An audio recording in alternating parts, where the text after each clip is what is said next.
안녕하세요. 건강 스페셜 MC를 맡고 있는 치과 전문의 김석곤입니다. 네, 안녕하세요. 치의학 박사 정유미입니다. 오늘도 건강과 질병에 관한 다양한 정보가 준비되어 있습니다. 방송을 보시다가 건강에 관련하여 궁금한 사항이 있으시면 지금 바로 02-2000-4907로 전화 주시면 자세한 상담이 가능하니까요.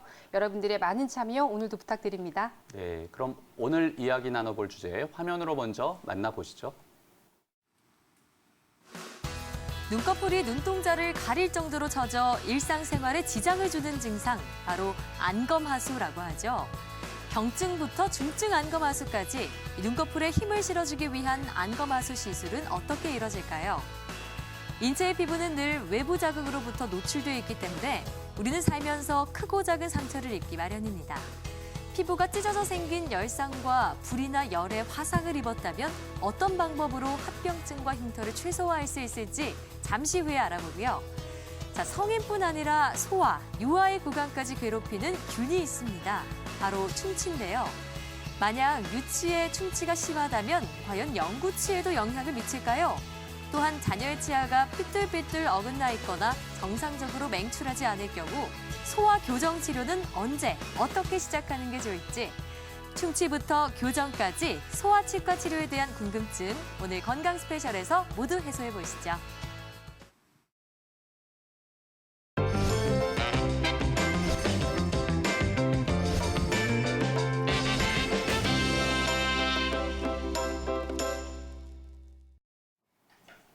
네, 생방송으로 진행되는 건강 스페셜 첫 번째 주제는 바로 소아치과 치료입니다. 도움 말씀 주실 손미연 원장님 화면으로 먼저 만나보시죠.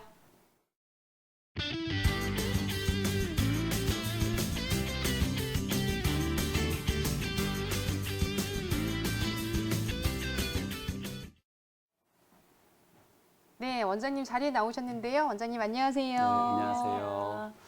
네, 정 박사님. 네.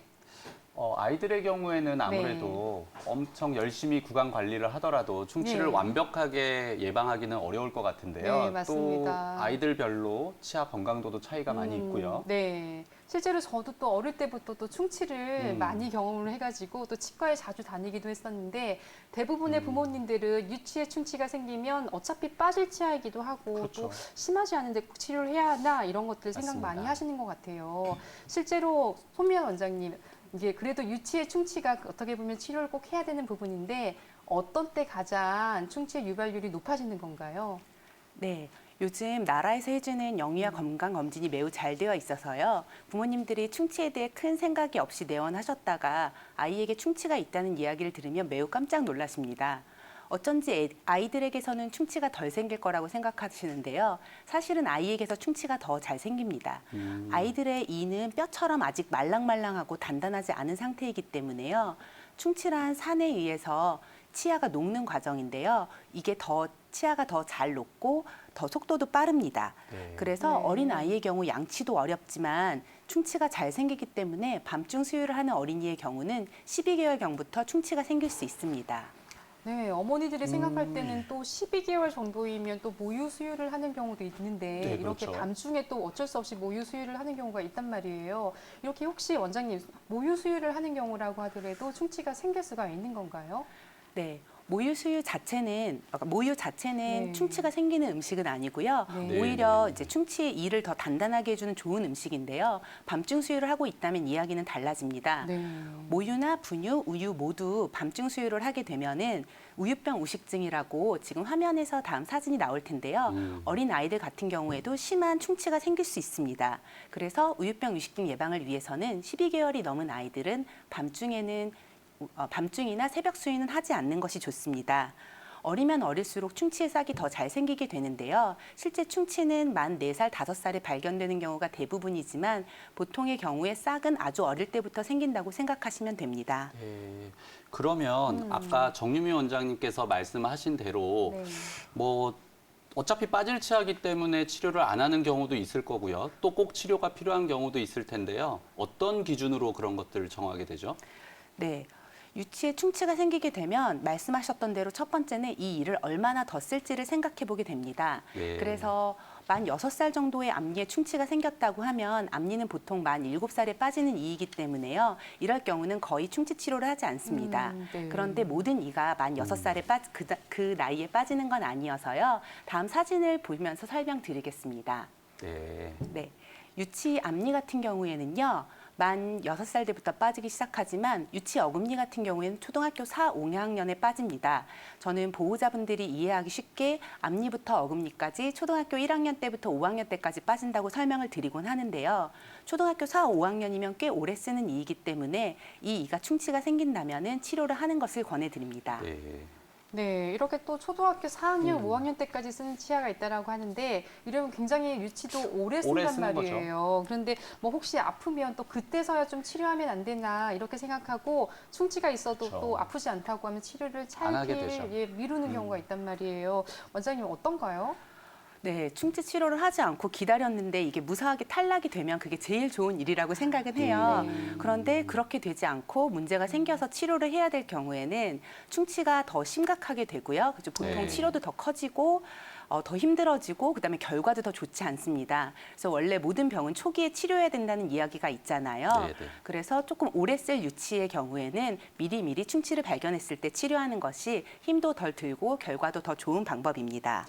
네, 손명 원장님은 소아치과 전문이시니까요. 사실은 네. 이런 소아 충치가 생겨서 문제를 발생된 걸 많이 보셨을 거 아닙니까? 네. 이런 통증 말고 또 다른 어떤 부작용은 뭐가 있을까요? 네, 통증이 생겼을 경우에는 거의 대부분 치료를 받으시니까 아무런 문제가 네, 없지만 실은 통증이 없는 경우에도 문제가 생기는 경우가 많이 있습니다. 다음 사진을 보게 되면요. 신경이 모두 죽어서 염증이 생겼을 경우에는 아무것도 느끼지 못한 채 뿌리에 고름이 차는 경우가 네. 있습니다. 그래서 지금 첫 번째 사진 같은 경우에는 잇몸에 고름이 차 있는 것이고요. 이런 고름이 생기게 되면 영구치가 형성되는 것을 방해해서 두 번째 사진을 보면 예쁘게 진주처럼 나와야 될 영구치가 이렇게 이미 부서져서 나오는 것을 볼 수 있거든요. 네, 그렇네요. 네, 그래서 이런 경우에는 이제 고름이 생겼을 경우에는 고름을 째고 이를 빼는 것이 보통이고요. 네. 이렇게 이가 썩은 것처럼 맹출하게 되면 레진 치료나 크라운 수복을 하게 됩니다. 네. 네. 그리고 또 이제 다른 문제 하나로는요. 다음 네. 사진을 보게 되면은 유치에서 심각한 충치가 생기는 경우는 보통 이렇게 사이에 생기는 충치거든요. 그렇죠. 이렇게 사이에 충치가 생기게 되면은 그 공간이 부서지면서 뒤에 이가 앞쪽으로 이동을 하게 돼요. 그런데 요즘 어린이들이 다 얼굴이 작아지는데 치아 크기는 커져서 보통 덧니어서 문제가 많이 생기거든요. 네. 근데 이런 식으로 치아 사이 공간이 작아지게 되면 나중에 얼굴 전체, 그러니까 치아가 배열될 공간이 없어서 얼굴이 이제 치아가 삐뚤삐뚤해지는 경우가 많아집니다. 그래서 교정을 하게 될 가능성이 더 높아지게 돼서 유치 치료는 미리 하는 것을 추천드립니다. 네. 네, 이렇게 손미연 원장님 말씀을 듣다 보니까 또 충치가 생겨서 신경치료를 하는 경우도 있고 유치에서도 그렇죠. 그리고 유치가 탈락을 하거나 충치가 생겨서 공간이 좁아지면 치아 규정까지 연결된다라고 하니까 또 어머니들이 이 방송을 보시면서 좀 잘 유의 깊게 보셔야 될 것 같아요. 네, 네. 근데 지금 계속 충치 이야기가 나오긴 하는데 저희가 뭐 벌레가 먹었다 이런 표현을 많이 하거든요. 그렇죠. 정확하게 사실 충치에 대한 설명을 먼저 이해를 하고 넘어가면 아이들이 어떻게 치료하는 것이 좋은지 어머니들이 또 잘 이해를 하시게 될 텐데요. 원장님, 이게 뭐 벌레 먹었다라고 하는 충치의 정치가 정확하게 뭘까요? 네. 치아 우식증이란 네. 이제 플라그라고 저희가 흔히 부르는 플라그. 치면 세균막 네. 내 이제 치태라고 이제 생기는 게 네네네. 있는데요. 거기서 탄수화물을 분해해서 만들어지는 산에 의해서 치아가 녹는 과정을 말합니다. 그래서 이런 산은 수소 이온 농도를 pH 4.0에서 4.5까지 낮춰서요. 이제 칼슘과 인 같은 무기질이 빠져나가고 그 안에 들어있는 단백질을 녹일 수 있습니다. 네. 이 모든 과정을 저희가 충치라고 부르게 됩니다. 네. 네. 원장님, 그런데 어떤 사람들은 사실 양치질도 안 하고 뭐 단 것도 맨날 먹고 그래도 네. 충치 하나도 안 생기는 사람도 있고요. 맞아요. 또 어떤 분들은 매번 치과 다니고 관리해도 네. 매일매일 치과에서 돈 쓰고 사실 치료하는 분들 있잖아요. 네. 이게 도대체 어떤 차이로 이렇게 나타나는 건가요? 그렇죠. 사실 저도 좀 충치가 잘 생기는 편이라 양치질 네. 열심히 하고 관리하는데도 네네. 충치가 생긴다는 환자분들의 마음을 잘 이해하는데요. 이 사실 치아뿐만 아니라 모든 신체 건강은 개인차가 굉장히 심합니다.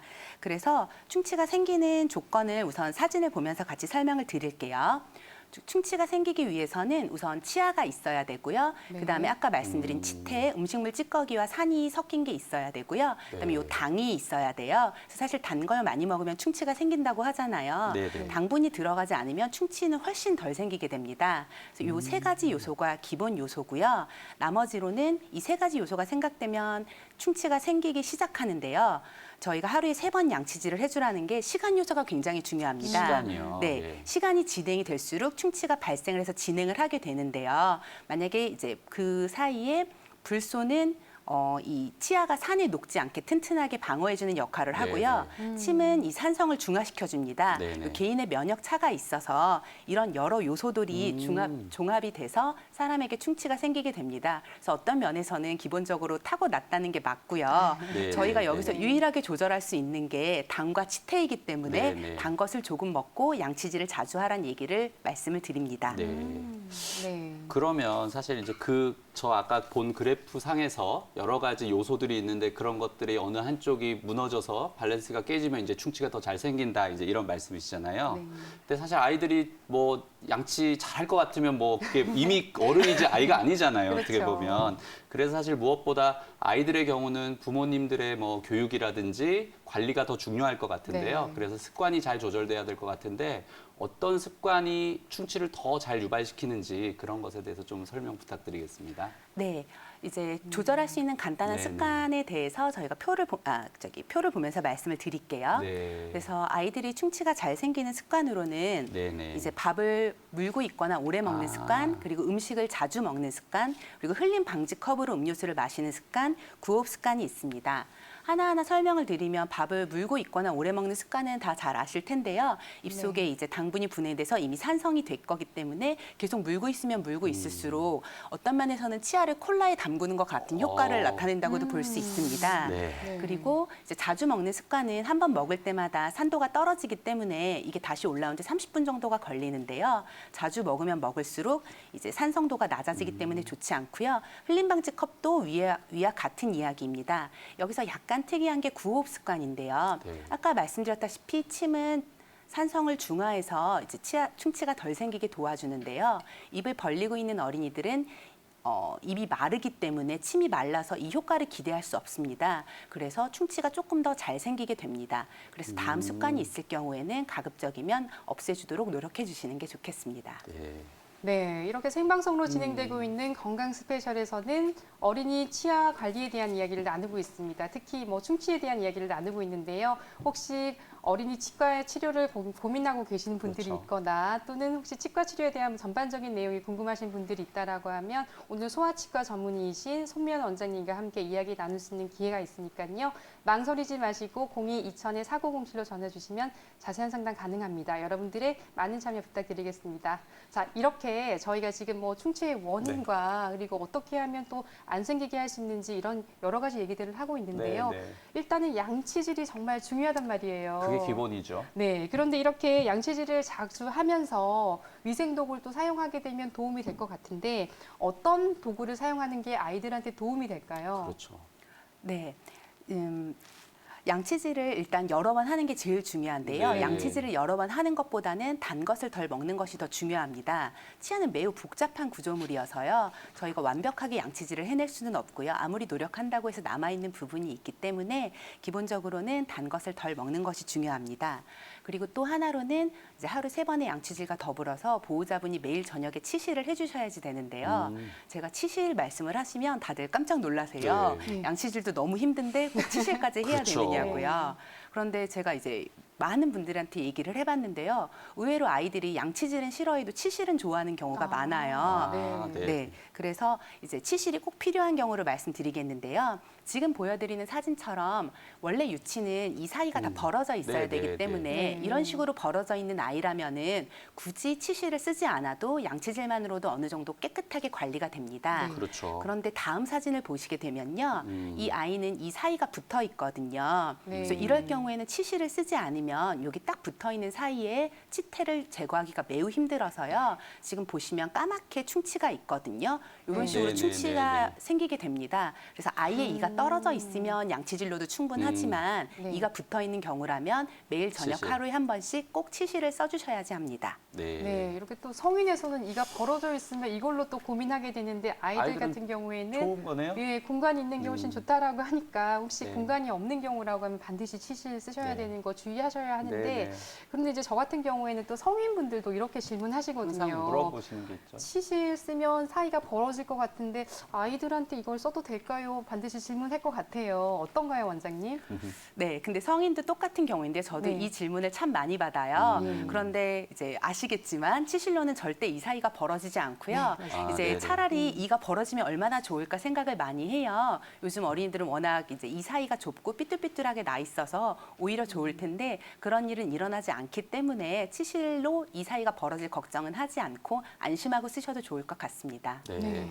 오늘 이제 손미연 원장님의 말을 네. 듣고 더 이상 치실에 대한 논쟁은 없었으면 하는 그런 네, 바람입니다. 맞습니다. 네, 예. 정 박사님, 근데 네. 보호자들이 또 이런 얘기를 하잖아요. 네. 아, 내가 매일매일 우리 아이의 입안을 봤는데 예. 까만색이 안 보여서 충치가 없는 줄 알았다. 예, 그런데 맞아요. 치과 갔더니 막 충치라고 한다 이렇게 얘기하거든요. 네. 그러면 네. 근데 사실 충치가 꼭 까만색만 있는 건 아니지 않습니까? 그렇죠. 약간 뭐 하얀색부터 시작해서 아, 탈해가 시작이 네. 돼서 뭐 갈색깔 아니면 좀 네네. 애매한 이런 색깔에서도 사실 전문가가 보면 이게 충치란 말이에요. 그렇죠. 사실 부모님들이 이런 얘기를 들으면 너무 깜짝 놀라긴 놀라죠. 할 텐데 소미애 맞습니다. 원장님께서 이 부분에 대해서 좀 구체적으로 설명해 주실까요? 네, 그러면 먼저 화면을 보면서 같이 설명을 드릴게요. 네. 이제 아이들의 이는 성인의 이도 마찬가지지만 진주처럼 반짝반짝 빛나는 게 정상입니다. 네. 근데 저기 잇몸에 보게 되면 하얗게 분필처럼 보이잖아요. 예. 그리고 그 네. 옆에 이를 보면 살짝 파인 부분도 보이죠.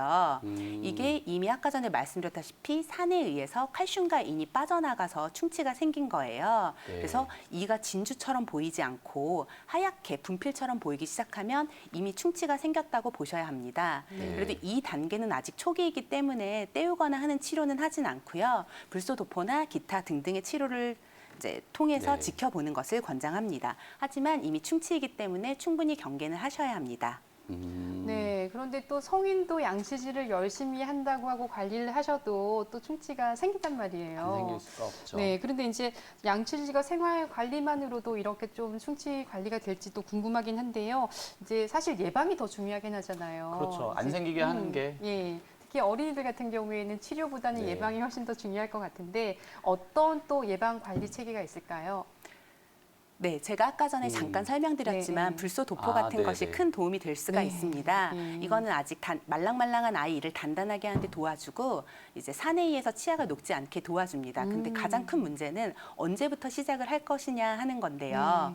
옛날에는 이제 재료가 좋지 않아서 6세 이하의 아이들은 권하지 않았지만 지금은 미국 같은 경우에는 이가 나자마자 하는 것을 권장하고 있습니다. 네. 근데 어린 아이들 같은 경우에는 이제 치과에 오는 걸 너무 힘들어하기 때문에 충치가 있지 않은 경우에 굳이 불소도포를 언제부터 해야 되는지는 약간의 논란의 여지가 있고요. 기본적으로는 유치열이 모두 완성한 만 3세경부터 6개월에서 3개월에서 6개월 사이에 한 번씩 하는 것을 권해드리고 있습니다. 아, 네.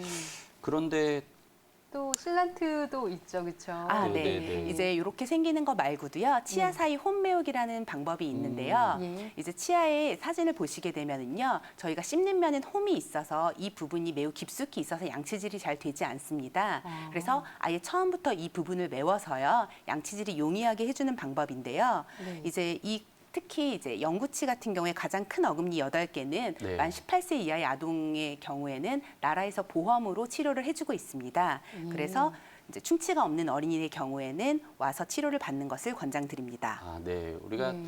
나라에서 보험을 해주는 건 또 열심히 챙겨야 될 필요가 있잖아요. 네, 그렇죠. 네. 세금을 냈으니까요. 네. 네, 이상으로 우리가 소아 예방에 대해서 좀 알아봤는데요. 만약에 이미 병원에 갔는데 이미 충치가 진행됐다든지 하면 네. 치료의 방법은 어떤 것들이 있을까요?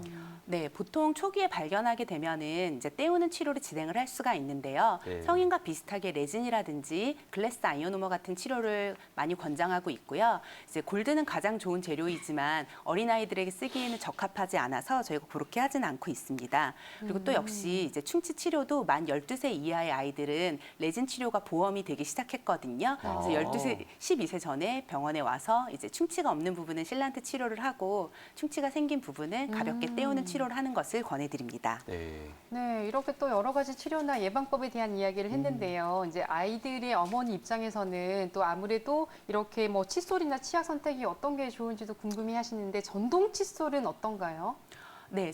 저는 전동 칫솔을 매우 권해드리는데요. 아, 네. 보호자분 특히 이제 양치질을 잘 못하는 분들에게는 전동 칫솔을 많이 권해드려요. 근데 보호자분들이 혹시 전동 칫솔을 쓰면 이제 잇몸이 상하는 거 아닌가 많이 걱정을 하시거든요. 근데 어린아이들은 거의 잇몸이 상하지 않고 혹시 너무 열심히 하셔서 상하셨더라도 한 2, 3주만 쉬어주면 바로 돌아오기 때문에 걱정하실 필요가 없습니다. 전동 칫솔 쓰는 것을 추천드립니다.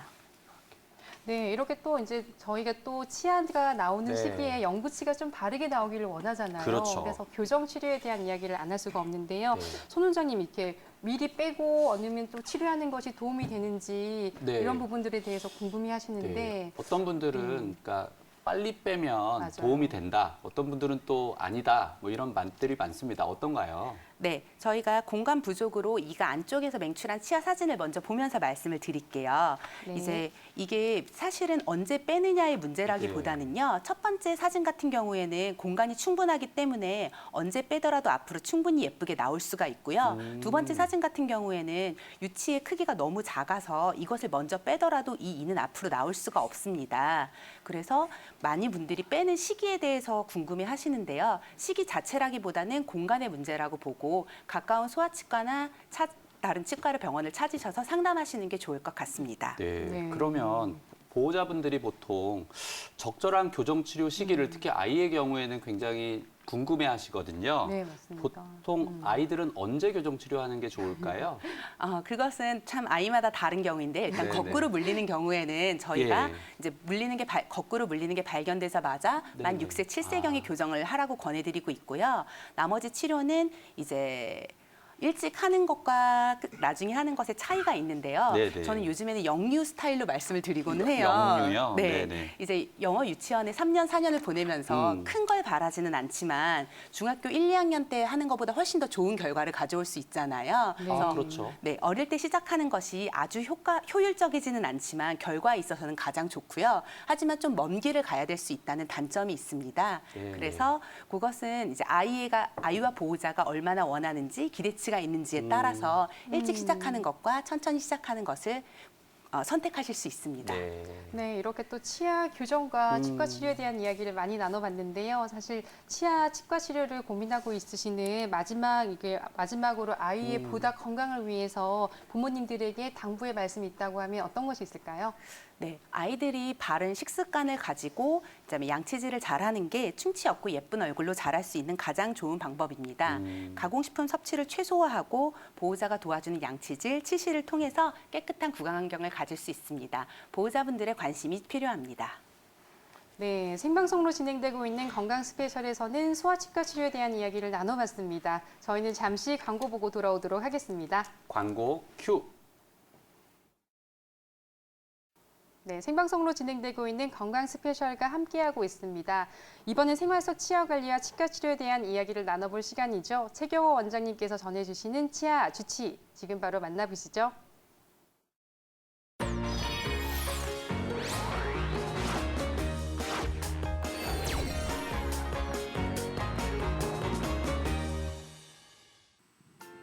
안녕하세요.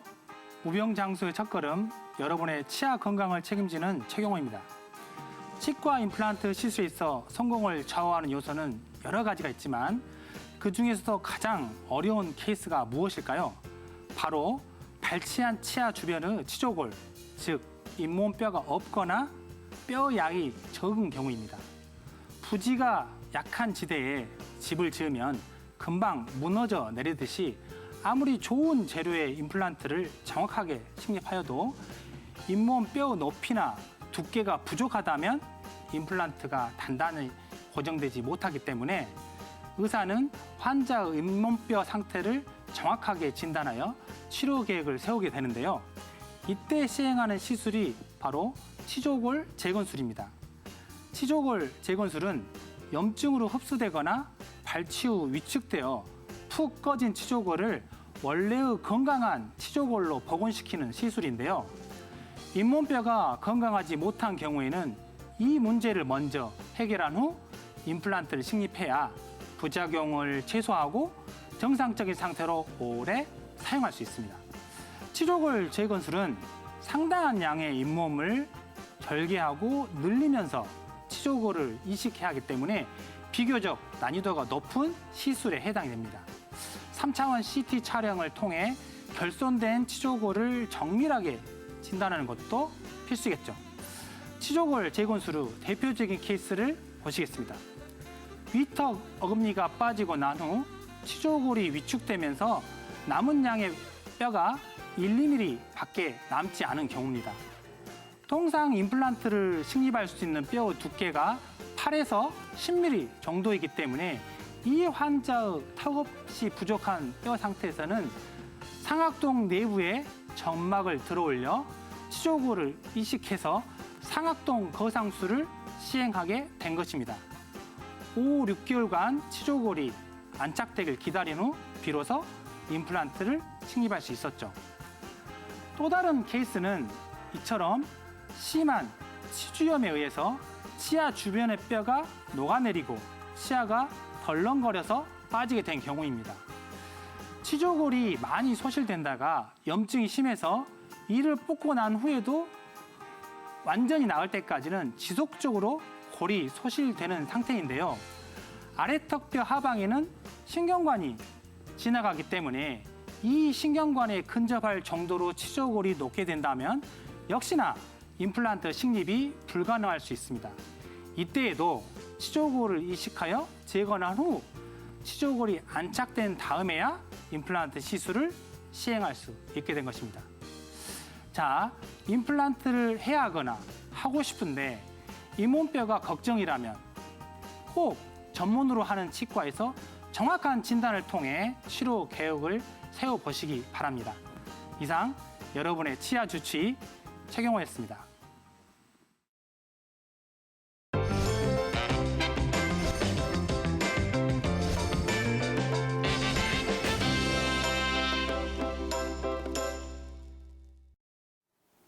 네, 이렇게 치아 주치의에서는 또 오늘 임플란트에 대한 이야기 중에서 또 재건술에 대한 이야기를 했어요. 네. 치조골이 사실 없는 경우에 임플란트를 못 하지는 않을까 고민하시는 분들이 사실 오늘 치아 주치 시간을 들으면서 이렇게 또 회복할 수 있는 방법이 있다라고 희망을 얻으셨을 것 하니까 같습니다. 예, 임플란트도 또 고민하지 마시고 가까운 네. 치과에서 꼭 반드시 상담 받아보시길 바라겠습니다. 네.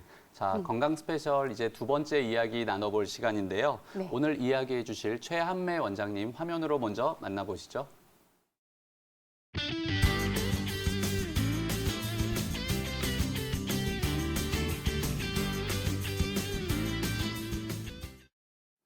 네, 스튜디오에 원장님 나오셨는데요. 인사 나눠볼까요? 원장님 안녕하세요. 안녕하세요. 네, 저희가 앞서 오늘 주제는 바로 또 재건술에 대한 이야기를 하기로 했잖아요. 네, 그래서 네. 2부에서는 바로 안검하수와 열상, 그리고 화성에 따른 흉터 재건술에 대한 이야기를 나눠볼 건데요. 네. 먼저 김석권 원장님, 안검하수에 대해서는 어느 정도 알고 계세요? 저는 사실 안검하수가 좀 생소한 단어긴 한데요. 네. 일단 안자가 들어가니까 눈에 관련된 거고 네. 뭔가 제가 눈이 좀 작지 않습니까? 이게 눈이 뭔가 좀 작은 거랑 관련이 된 것 같은데 예. 그래서- 그래서 쌍꺼풀 수술이 아닐까라고 생각하는데. 그렇죠. 보통 그렇게도 네. 생각을 하죠. 네. 그래서 오늘은 사실 이 안검하수에 대해서 이게 예. 도대체 어떤 것이고 네. 기본적인 일반적인 쌍꺼풀 수술과는 음. 어떻게 차이가 있는지 오늘 좀 알아보도록 하겠습니다. 네. 원장님, 안검하수라는 게 도대체 정확히 어떤 질환인가요? 네, 흔히 졸린 눈이라고 합니다. 그래서 간혹 연예인들이 이제 수술을 받고 왔을 때 이게 안검하 수술인지 또는 미용 목적을 위한 쌍꺼풀 수술인지를 이제 네. 논란이 되는 경우들이 있는데요. 다음 그렇죠. 사진과 함께 보시겠습니다. 네. 이렇게 선천적 또는 후천적인 원인에 의해서 윗 눈꺼풀을 들어올리는 힘이 약할 경우를 이제 저희는 안검하수라고 일반적으로 부르고 있고요. 네. 원인적으로 선천적으로 신경과 근육의 힘이 약한 경우 그리고 후천적으로는 이제 기계적으로 이제 근막이 건판에서 떨어져서 눈뜬 힘이 약해진 경우 등등이 원인이 되겠습니다. 네, 그러면 이제 또 50% 정도가 2명 중에 1명이 안검하수가 네. 있을 수 있다라고 했는데 네. 실제로 이렇게 눈이 잘 안 떠지는 현상이 있다라고 하면 전부 다 혹시 안검하수라고 볼 수 있나요? 그렇게 보기에는 조금 어려울 수가 네. 있는데요. 네. 보통은 이제 저희가 눈썹이 떨어진 경우는 눈썹 하수라고 부릅니다. 아. 그리고 네. 상안검에 피부가 좀 많이 이완돼서 많이 늘어진 경우는 이제 안검 이완증이라고 부르고요. 이 두 가지 경우는 각각에 맞는 수술을 해야 교정이 가능합니다. 예. 그리고 안검하수 같은 경우는 눈꺼풀을 뜨는 힘 자체가 약해진 경우이기 때문에 마찬가지로 쌍꺼풀 수술을 하게 되면 오히려 더 너무 높은 쌍꺼풀이 되면서 부자연스러운 결과가 나올 수 있기 때문에 네. 그에 맞는 적절한 수술을 선택해야 됩니다. 네, 원장님 그렇다면 이 안검 하수라는 것이 네. 왜 생겼는지 그 원인에 따라서 혹시 이렇게 분류를 해볼 수도 있을까요? 네, 가능합니다. 안검하수의 제일 큰 원인 중에 하나는 선천성과 후천성 나눠질 수가 있습니다. 선천성 같은 경우는 결국에는 신경이나 근육이 들어올린 힘이 약해지기 때문에 발생하는 거라 보시면 되겠고요. 후천성 같은 경우는 특히 임신 같은 걸 한 다음에 나타날 수 있는 근막성이 있을 수 있겠고요. 그리고 중증 근무력증이나 또는 갑상선 질환 등의 전신적인 질환으로 인한 것, 그리고는 수술 같은 이제 기계적인 외상에 의해 생길 수 있는 이제 기계적인 이제 안검하수 등이 있겠습니다. 네. 또 이게 저는 안검하수가 또 선천적으로만 생기는 건지 알았는데 후천적으로 생길 수 있다라고 그렇죠. 하니까 또 이것도 주의하셔야겠네요. 조심을 해야겠습니다. 예, 이렇게 실제로 또 안검하수가 또 진행된 정도에 따라서 원인별로도 있긴 하겠지만 좀 진행이 어느 정도 됐냐에 따른 분류도 있을 것 같긴 한데요. 어떤가요? 네, 맞습니다. 안검하수 진행에 따른 분류는 다음 사진을 보시면 더 알 수 있는데요. 이렇게 저희가 동공이 있을 때 동공이 얼마나 가려지느냐가 제일 중요하게 되겠습니다. 특히 네. 동공이 이제 저희가 카메라를 찍었을 때 플래시가 제일 빛을 많이 반사하는 부분이 있는데요. 그렇기 때문에 저희가 보통 이제 그걸 MRD2라고 부릅니다. 여기서 이제 동공을 어느 정도 가려지냐에 따라서 달라지는데요. 동공을 살짝 가려지는 경우는 경도라고 부르고요. 동공을 상당 부분 가려지면 중증도 이상, 그리고 매우 심하게 가릴 경우에는 이제 고도 안검하수 이렇게 분류할 수가 있겠습니다. 네. 네. 그러면 원장님, 이게 눈꺼풀이 내려온 그런 정도에 따라서 이제 이게 진단을 할 수 있는데 정확히 뭐 몇 미리가 내려오면 안검하수다 아니다 이렇게 수치적으로 분류를 할 수 있는 기준도 있는 건가요? 네, 마찬가지로 가능합니다. 저희가 이제 다음 사진을 보시면 이제 얼마나 움직이냐에 따라서 이제 알 수가 있는데요. 저희가 이마가 움직이지 않게 고정된 상태에서 이제 가장 높게 볼 때랑 가장 낮게 볼 때 이제 우리 안검이 얼마나 움직이냐에 따라서 알 수가 있습니다. 보통 일반적으로는 14에서 15mm 정도는 움직일 수 있어야 되는데요. 보통 이제 4mm 이하로 움직일 경우에는 굉장히 심한 이제 안검하수라고 생각하실 수가 있습니다. 네, 근데 사실 저희가 안검하수라고 하면 생활에 어느 정도 또 지장이 있을 수 있을 정도로 그렇죠. 뭐 눈을 가리고 시야를 가리는 정도가 될 수 있다는 정도는 알았는데 아예 거의 뭐 아까 보니 뭐 고도에 해당하시는 분들은 굉장히 심하더라고요. 네. 거의 덮고 있어서 앞을 보기도 어려울 것 같은데 이런 경우에는 어쩔 수 없이 또 치료를 요할 것 같긴 하거든요. 그런다고 하면 이제 사실 또 저희가 동양인들 중에서는 50%가 그 50%. 어쨌든 예, 네. 또 안검하수가 있다라고 했으면 뭐 저희들 중에서도 있을 수가 있겠네요. 둘 중에 한 명은 그렇죠. 제가 아닐까요, 아무래도? 뭐 안검하수 저도 좀 있는 것 같긴 하거든요. 네. 그래서 안검하수인지 아닌지를 판단해 볼 때 뭐 자기 진단법이 있다라고 하면 자가 진단법이 있다라고 그렇죠. 하면 조금 더 판단이 쉬울 것 같은데요. 어떤 체크 방법이 있을까요? 네, 스스로 판단할 수도 있겠지만 결국 예. 주위 사람들이 판단해 준 경우들이 네. 있습니다. 주위 사람들이 너는 왜 이렇게 평소에 졸려 보이냐, 또 눈을 왜 크게 못 뜨냐 이렇게 말을 할 수도 있겠고요. 네, 그리고 네. 이제 평소에 눈을 크게 떠서 이제 이마를 써서 눈을 뜨는 경우, 그리고 이마 이미 주름살이 생기신 경우, 그리고 턱을 들어서 앞을 볼 때 더 편하게 보실 수 있는 경우, 이 등등이 다 안검하수에 해당된다고 생각하시면 되겠습니다. 네. 원장님, 그러면 만약 제가 안검하수라고 치면 저희 자녀도 다 안검하수가 되는 건지, 이게 유전이 되는지, 네, 뭐 어느 궁금해요. 정도 되는지 이런 게 사실 좀 궁금합니다. 겁나기도 네. 하고요. 어떻습니까? 네, 굉장히 많은 분들이 물어보시는 네. 부분인데요. 수술 받으시는 분들도 이게 꼭 유전되는 게 아니냐고 그렇죠. 걱정하시는 네. 경우가 많습니다. 네. 그런데 사실 안검하수 대부분 원인은 유전보다는 이제 돌연변 이상으로 나타나기 때문에 이건 유전으로 보기엔 좀 어렵습니다. 유전된 경우는 매우 드물기 때문에 굳이 내가 네. 안검하수가 있다고 하더라도 굳이 내 아이들한테 안검하수가 이제 유전된다는 그런 걱정은 하지 않으셔도 괜찮겠습니다. 네, 일단 뭐 안검하수는 또 치료를 받아야 되고 또 필요하면 수술을 해야 되고 이런 그렇죠. 부분들이 있는 것 같긴 한데요. 일단 저희가 보통 얘기를 할 때 이제 형태라든지 이런 방법에 따라서 치료나 이런 뭐 시기들도 많이 달라질 것 같긴 한데 보통 이제 어느 날 갑자기 쌍꺼풀 수술을 받고 나서 네. 안검하수 수술을 받았다고 이렇게 말씀하시는 경우가 있더라고요. 그러면은 과연 쌍꺼풀 수술과 안검하수의 수술이 정확한 뭔가 차이점이 있을 것 같긴 한데요. 어떤 차이점이 있는 건가요? 네.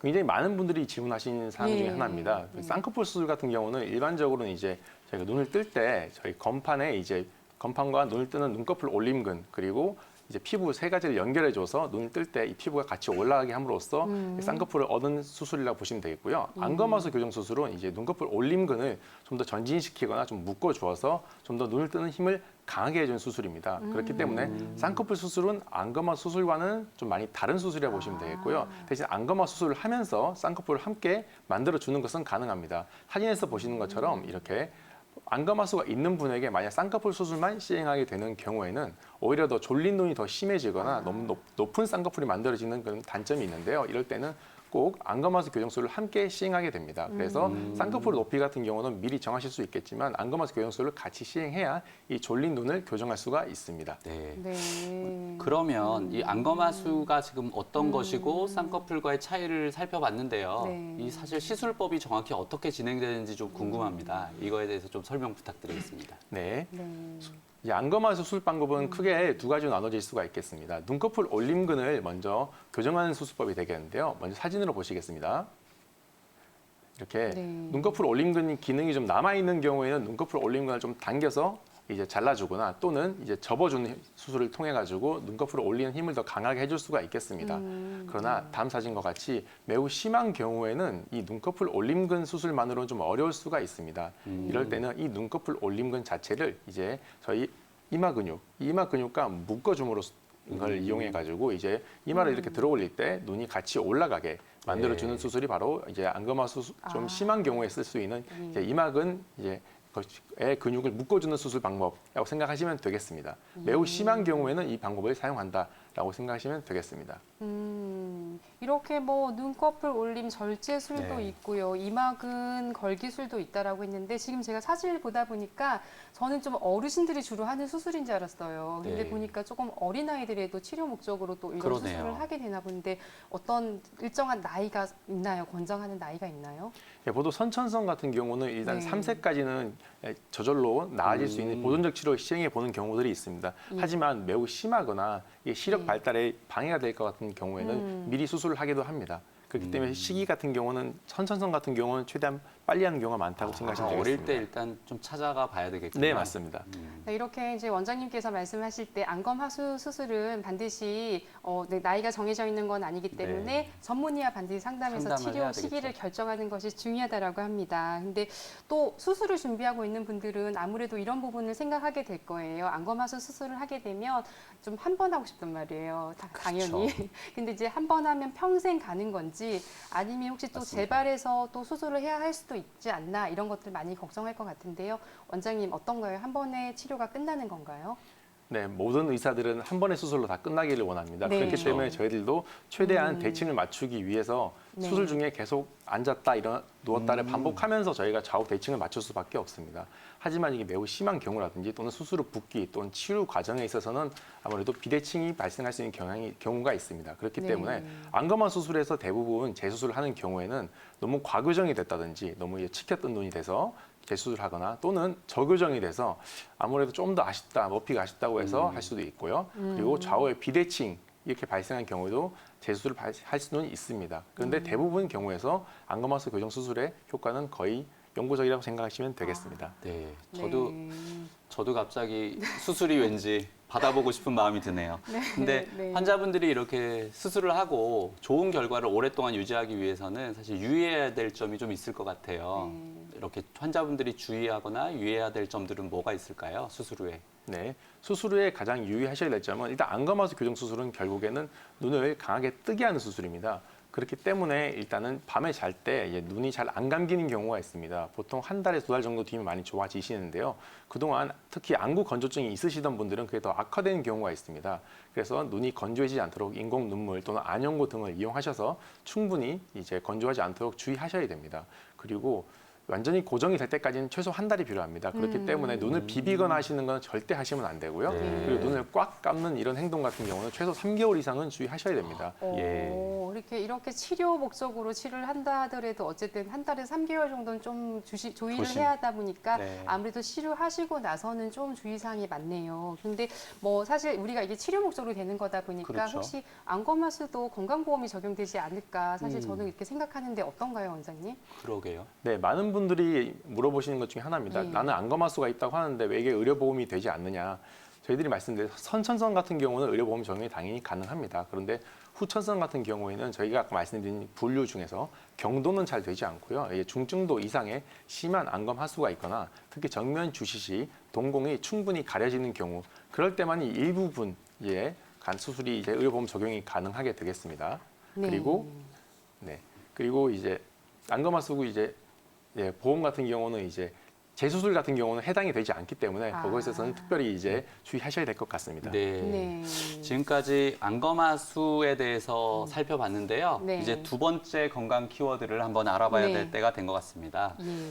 정 박사님께서는 혹시 어디 다치거나 넘어져서 상처 네. 난 적이 있으세요? 그렇죠. 예. 제가 같이 계시던 원장님이 버스 타다가 넘어지셔가지고 턱에 깊은 상처가 생기셔가지고 응급실에 간 적이 있는데 예쁜 네. 얼굴에 상처가 나니까 여자분들은 굉장히 고민이 많으시잖아요. 그렇죠. 사실 얼굴뿐만 아니라 몸에 나는 상처도 굉장히 또 이런 부분은 고민이 네. 될 수가 있긴 하거든요. 그럼요. 뭐 이런 경우라고 하면 아무래도 또 치료가 반드시 필요한 부분이 되겠죠.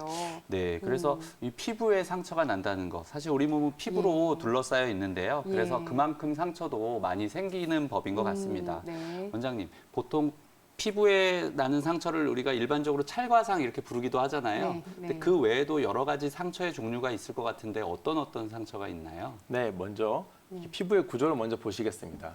피부의 네. 구조는 각질층, 표피층, 진피층, 그리고 진피 부속기, 그 아래 이제 지방이나 근육 등으로 이제 층층이 이루어진 구조물이 되겠습니다. 근데 이 구조물에 외상이 가해지면 상처가 발생하게 됩니다. 다음 사진 보시겠습니다.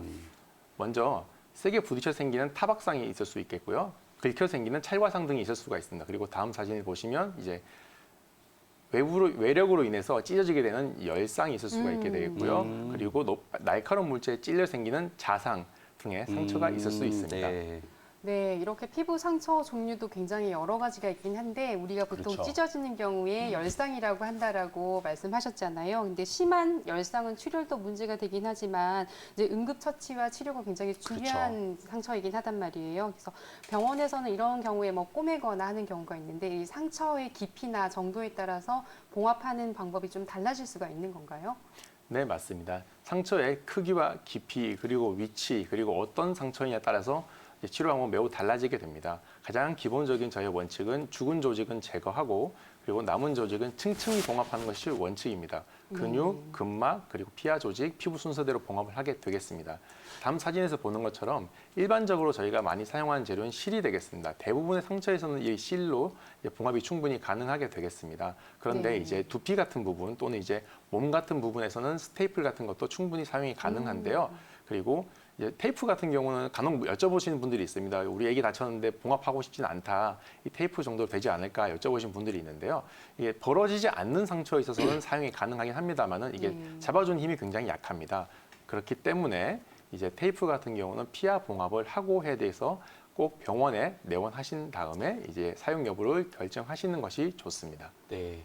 제가 아까 말씀드렸던 그 주변의 원장님은 사실 찢어지는 게 이제 그 흉터가 남을까 봐 엄청 고민이셨거든요. 예. 그래서 사실은 그 봉합술에 관심이 많은 것 같습니다, 사람들이. 예, 맞아요. 이렇게 열상으로 병원을 찾는 분들 중에서 주로 어떤 부위가 많이 찢어져서 오는 경우가 많나요?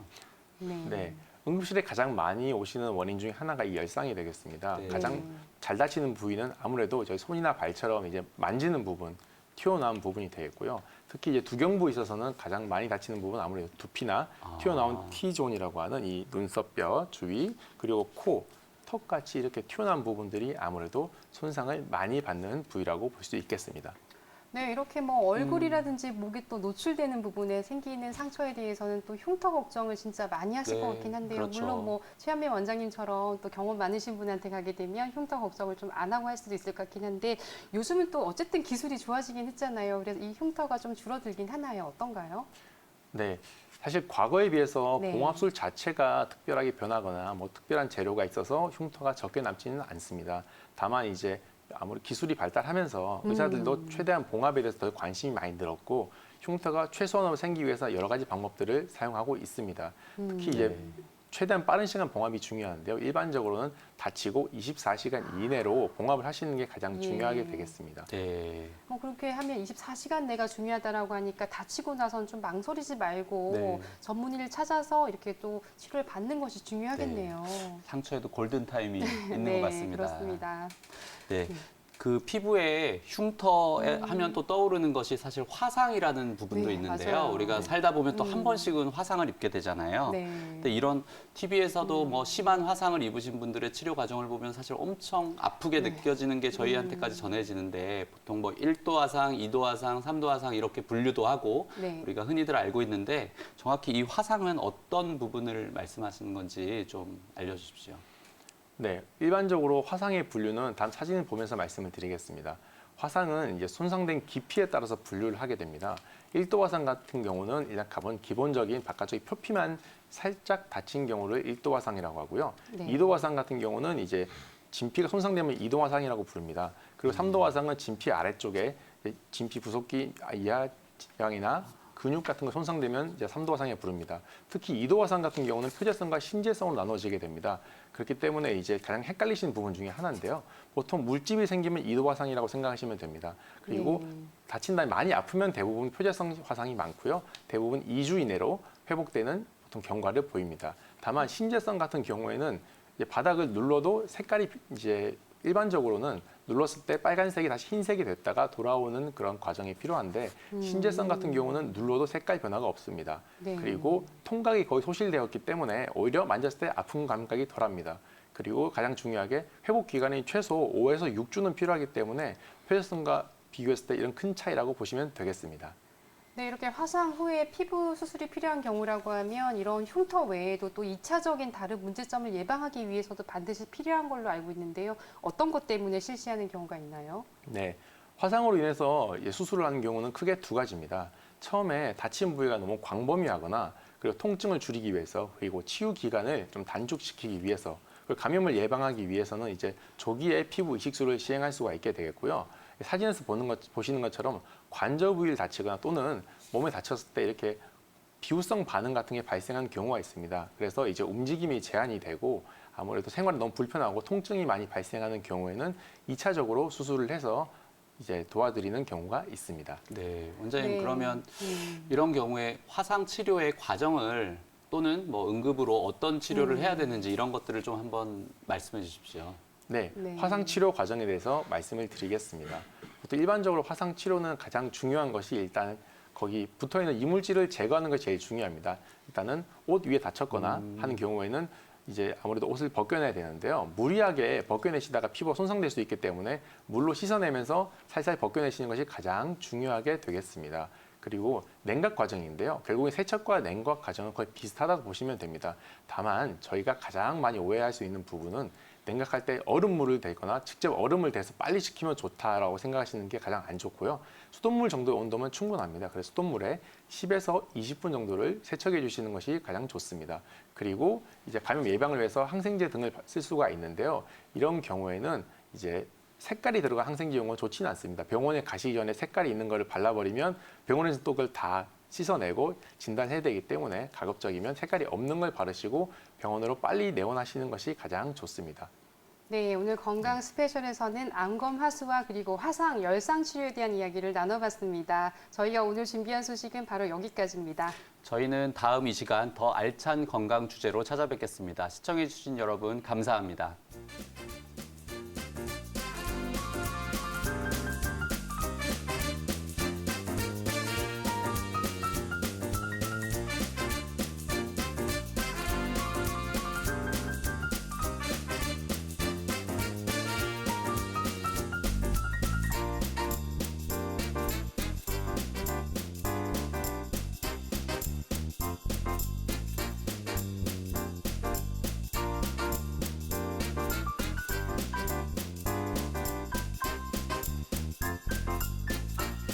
본 방송은 의료 정보에 대한 제공일 뿐 의료 정보에 대한 과시는 위험을 초래할 수 있고 모든 치료에는 부작용이 동반될 수 있습니다.